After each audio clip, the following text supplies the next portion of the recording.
जय हिंद दोस्तों। नाटो के मुखिया ने भारत, चीन और ब्राजील को खुली धमकी दी है। उन्होंने कहा है कि वे इन तीनों देशों को बहुत हार्ड तरीके से हिट करने वाले हैं और दुनिया इसे देखेगी। नाटो चीफ ने इन देशों से कहा है कि अगर वे इस हिट से बचना चाहते हैं तो तुरंत व्लादिमीर पुतिन को कॉल करें और उनसे कहें कि वे युद्ध खत्म करने के लिए गंभीर हों, बातचीत की मेज पर आएं और इस युद्ध को खत्म करें। अगर ऐसा नहीं हुआ तो नाटो इन तीनों देशों पर 100% के टैक्स और टैरिफ लगाएगा, जिससे उनकी अर्थव्यवस्थाओं को जबरदस्त नुकसान होगा। ये साफ है कि नाटो का मुखिया खुद से ये बातें नहीं कह रहा, बल्कि उससे कहलवाई जा रही हैं। और इसे कहलवाने वाला कोई और नहीं बल्कि नाटो देशों का अघोषित मुखिया अमेरिका है। दरअसल अमेरिका में एक कानून बनाया जा रहा है जिसके तहत कोई भी देश अगर रूस के साथ व्यापार करता है तो अमेरिका उस पर 500% के टैरिफ लगाएगा।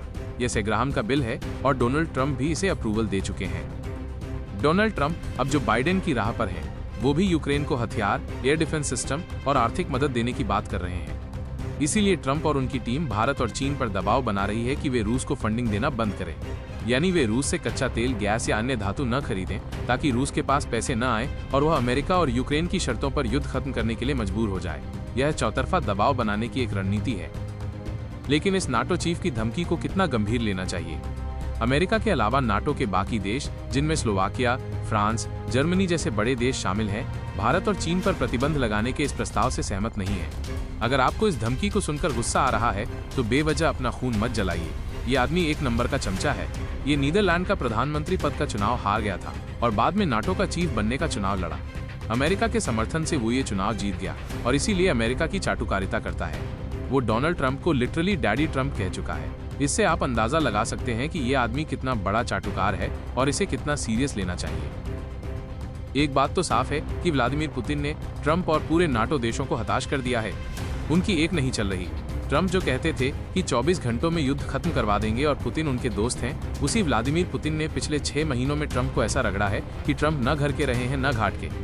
ट्रंप यूक्रेन से अपने संबंध खराब करवा चुके हैं और यूक्रेन को युद्ध में मदद रोककर वो इतना पीछे धकेल चुके हैं कि इस समय यूक्रेन के लिए रूस को हराना असंभव है। और इसी विनिंग पोजीशन में आने के बाद अब पुतिन युद्ध खत्म नहीं करना चाहते जब तक कि वे कीव, राजधानी न पहुंच जाएं।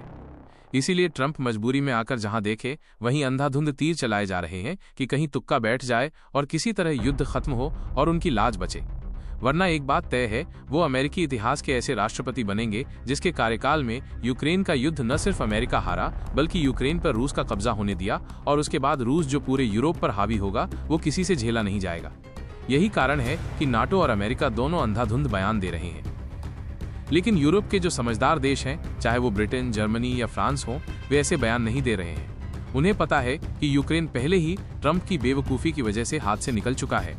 इसीलिए आप देखिए कि यूरोप के देश पिछले 3-4 महीनों से चुप बैठे हैं, क्योंकि उन्हें पता है कि अब उनके हाथ में कुछ नहीं है। सारे कार्ड व्लादिमीर पुतिन लिए बैठे हैं। रही बात भारत और चीन पर प्रतिबंध लगाने की, तो इन्हें आप बिल्कुल भी सीरियसली मत लीजिए।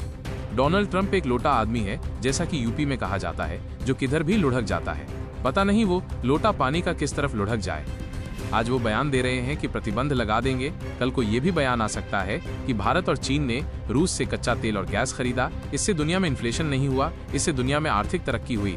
ट्रंप कल को ये बयान भी दे सकते हैं। वो बहुत ही अप्रत्याशित आदमी है। एक बात जान लीजिए, भारत और चीन पर 100% का टैरिफ लगाना आत्मघाती कदम होगा इन देशों के लिए, क्योंकि सारी दुनिया की अर्थव्यवस्था आपस में जुड़ी हुई है। अगर आप दुनिया की आधी आबादी, भारत और चीन मिलकर आधी आबादी बनाते हैं और अर्थव्यवस्था के मामले में दोनों को जोड़ दें तो लगभग 25 ट्रिलियन की अर्थव्यवस्था बनती है। 25 ट्रिलियन पर अगर आप प्रतिबंध लगाओगे तो पूरी विश्व अर्थव्यवस्था ढह जाएगी। ये बात वे जानते हैं। इस पर अपनी राय कमेंट बॉक्स में जरूर बताएं और हमारे चैनल को सब्सक्राइब जरूर करें।